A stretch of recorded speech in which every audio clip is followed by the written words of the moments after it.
Hey, check out this catalog of all the new games that are coming out. But didn't you just watch a video about not buying any more games? Oh, you know about that. Cue the intro.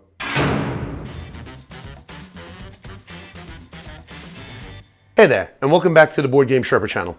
The channel whose goal is to take the fear out of learning new board games and just have some stress-free fun. Sorry about my voice still sounding goofy. I had a cold last week and my voice was a casualty. So I was browsing YouTube the other day and came across a video called Don't Buy That Game by a New Zealand creator called 3 Minute Board Game. It's a pretty good video and I'll put the link in the description below if you're interested. The video talks about all the reasons why board gamers do not need to buy the latest game and why. From peer pressure to have the latest board game, to FOMO involved of not having the same experience that everyone in the board game community is talking about. Side note, the Dice Tower has talked about this cult of the future many times. Gamers are more interested in the hot games coming out in the next few years than the thousands upon thousands of games that are available now. It's why Blockbuster Video had hundreds of copies of the crummiest new releases each week, but only one copy of The Wanderers, the greatest unseen movie ever. Okay, back to the video. 3 Minute Board Game also gives some great advice on how to get the board game experiences without actually buying the game. Seriously, go watch this video. There's some great ideas in there. As a board game content creator, I was looking at this video with more than just a little envy. I should have come up with this video, as I regularly tease my friends for scouring Kickstarter and buying at least one new game there every week.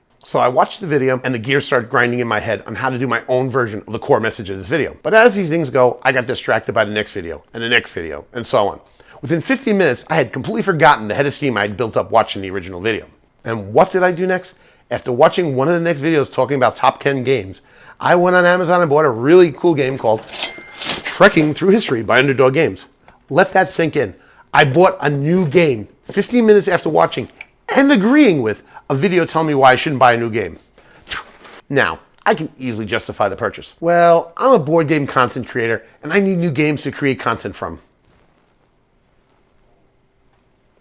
Well, you know, Board Game Saturday is coming up, and we need a new game to play. Well, I didn't buy a game from Kickstarter that won't be coming out for 8 months. This game has already been out 6 months and has amazing reviews. Yeah, I'm already waiting for 6 games coming in from the Kickstarter universe in the next 2 years. Well, there's no denying it. The Board Game Sherpa is a hypocrite. And I'm the very worst type of hypocrite, a self-aware hypocrite. As penance, I'm making this video outing myself as a hypocrite. Oh, who am I kidding? I love making these videos. Oh well, time to do it. Do as I say, not as I do a video. Hey, Snoop Dogg can do one, I'm not doing drugs. Users are losers and losers are users, so don't do drugs. Good enough for the Snoop D-O-double-G, good enough for the Board Game Sherpa. And yes, I know Snoop's video was a parody video. And I'll be making my next gaming exhibitions with the Board Game Sherpa video with my new Trekking Through History game. But seriously, why did I buy this game minutes after agreeing that I shouldn't buy more games? Did I buy it because I felt that I was missing out on an experience that other gamers have? Not really. Other than the one review video I watched, I had never heard of this game before, and it's been out at least 6 months. I can absolutely say it was an impulse buy, but I wouldn't say it was FOMO related. Did anyone pressure me into getting a new game? No, not really. On the flip side, my wife probably would have talked me out of buying it had she been around. Do you really need that? And she's who I play board games with more than anyone else. Could I have played this game without buying it? I don't think so. It's not the most popular game, and my friendly local game store didn't have it to buy, much less to demo.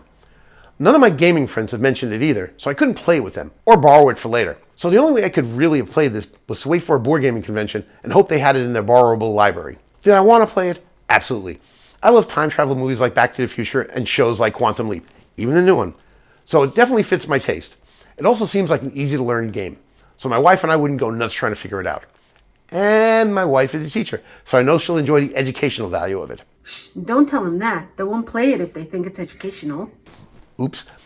You get the idea. Okay, and I know I'm pushing the justification here, but being a board game content creator, it's always helpful to learn and play new games. Could it have been one of these? Sure. But it's my nature to want to try new things instead of replaying the older stuff. And that is something that I, and all board gamers, have to be wary of. 3 Minute Board Game made the excellent point that there are a lot of games in our collection that were expensive to buy, but only get played once or twice. Or sometimes never if you watch my self-ashamed video. Just be aware when you're doing it, okay? After that quick analysis, I don't feel so bad about buying Trekking Through History. Yes, I have to be more vigilant about my impulse buying of board games, but I really don't have buyer's remorse about this game. By the time I edit and upload this video for next Monday, I should already play Trekking Through History on this weekend's Board Game Saturday. I'll probably already be getting ready to film it for next Thursday's episode of Gaming Expeditions with the Board Game Sherpa. But right now, I'm really looking forward to playing it, and I'm really hoping it doesn't suck. So yeah, that's about it. What's your takeaway from this video?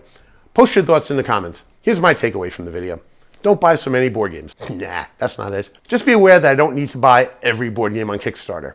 Play the board games I already have, and more than once. Don't be so impulsive on my board game purchases. At least know why I'm buying them. And the biggest takeaway from this video is that if you enjoyed it, please subscribe to the channel and give the big thumbs up to the video. It really helped the channel out and will encourage new board gamers to get into the hobby. And that can only help us get even better games in the future. Oh wait. But it will also bring us more people to play the games we already have with, so it's win-win. See you next episode.